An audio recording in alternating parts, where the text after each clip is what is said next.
Not much to report really, just more fettling, more little dings and dents, and I've been around it a few times, keep going around it again, finding little divots that I've not noticed. And when I find them, I tape them up, else I forget where they are. And this is a really nice, when you get to your fine work, this is a really nice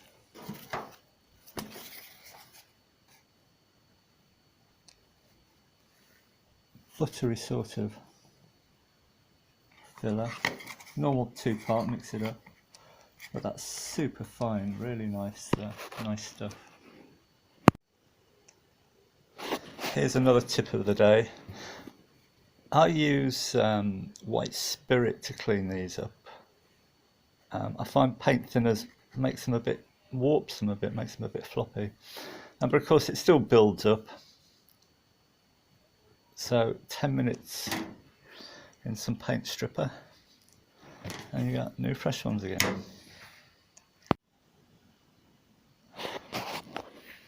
Last bit to do on this door. We're in lockdown here with this coronavirus, so I'm self-isolating in the garage. I've put a new bottom on this door, and this is the bottom of the door here, and this fold here shouldn't really be there, but I think it's going to add some strength to the door. This is the weird one where we've got aluminium on that end and steel on this end. So new bottom, new woodwork, and I'm just going to make this aluminium cover that goes on here, and I believe it wraps around here, down, down, down, and wraps under the bottom. So I'm going to let it wrap around about 1 inch, and this door tapers. This is a fixed head door. So I need about 10 inches there, and I need about 8 inches there. And this is my last piece of aluminium, and it's a little bit too long. It's maybe 8 inches. 8 inches too long. But this end I can get it out of either end. I've got 11 inches there of usable stuff. This end I've got loads. I'll flip it over and try and get this bent up. You might consider this a bit of overkill, making a template for this. But this door's caught me out before because these funny angles, they can catch you out, and I bent this up sort of square, if you like. If you start your bend from the bottom and carry it up, you're going to run out of material there because it tapers that way, so you need to allow a bit more there. This end is more or less square, that's not too bad. So it just gives me an idea of where I'm going. Right, on my marks, and looking at the door, this end is a bit more than 90 degrees, and that's 90, so it's probably the door that's a bit wrong, I would say.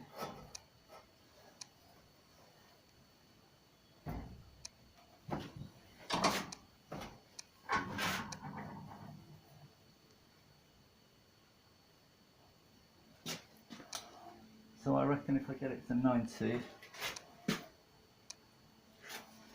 this end I can just try and bend a little bit more.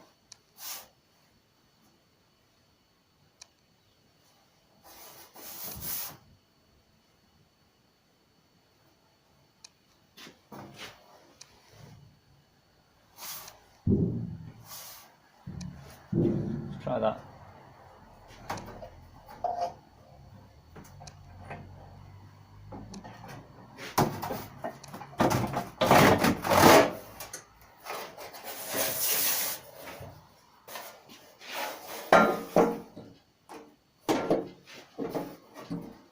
Well, so far so good. I think it's worth, when I made a bit of a mistake on, I've already done the other side, and I think it's worthwhile putting the screws in here and pulling that in tight before you mark this edge here, because I'm a little bit baggy there, not quite pulled down. So I'll mark that and screw it, and then mark these folds.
There we are, cut to size and marked.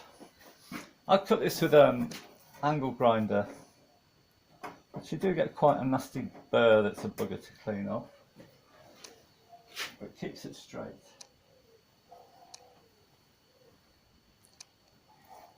And this is the bottom bend, which is a good 90. The only trouble with this bender is it doesn't tell you when you've reached 90.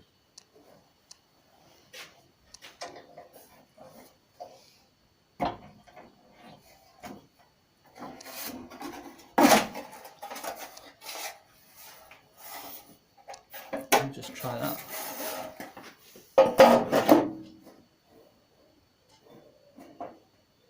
Fine. And this top flange, this is 90 as well.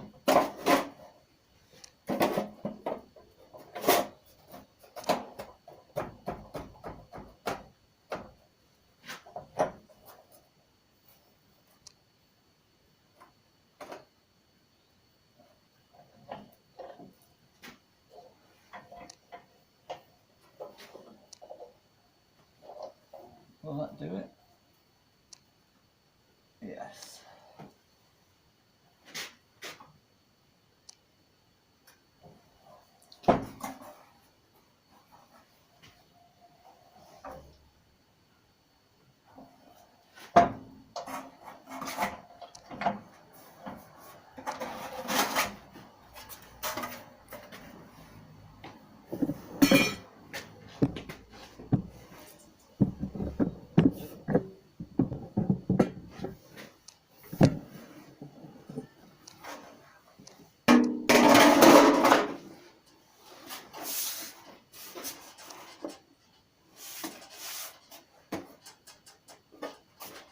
Yeah, that looks alright.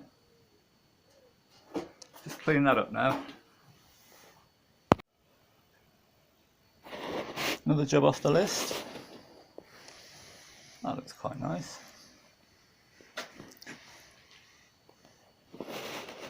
I've just relieved it around these. I think these are for the door cards. There's a slot there, so just in case I need to get that off. So take it to bits now. getting towards the end of the body prep, but keep these extra little bits that need looking at. This is the drip rail, and I had this shop blasted, which they didn't do an excellent job. There's still rusty patches I need to attack. But this is the underside. So when you're sitting in your seat and you look up, you'll see this pittedness, and you'll only see it part way. I mean, this piece here will be covered by the back window, so it's only sort of from about there, I guess. But you know, if you don't do something about that, that's just going to annoy you forever. So a little bit of filler, and this one I'm going to use this U-Pol Dolphin, and this is a very nice general purpose filler, nice and creamy. I got this off Treb's blog. If you watch Treb's blog, he does some really nice stuff and sensible advice. I'll just show you what this looks like. Where is it? There it is. That's a nice, smooth, creamy filler. Not too much there. So I'll whack some of that on. This is my fuel filler pipe cover, and just like everything else, it's a bit bashed up, and I don't know why this had been removed, because it didn't try to get the tank out or anything. But this is the only bit of the car I found with the original red interior on it. Everything else has been changed to beige, horrible nasty beige. So a bit of straightening out on that.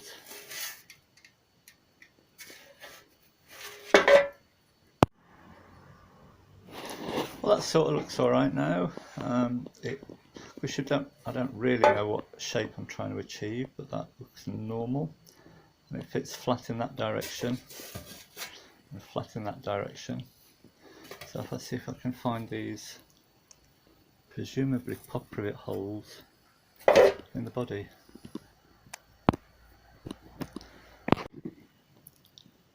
This is a vent flap, and I had a bit of bow on this. It bowed out to the left by about getting off 2 millimeters in the middle, maybe 1.5 millimeters on the other side, but I guess due to the sandwich rust between the two panels. But laid it on a piece of wood and just held the other end and just kept tapping where I wanted to with that soft face mallet, and that's come good. I suppose if you're diligent, you should take out those spot welds and clean it all up and put it all back together, but that's good enough for me.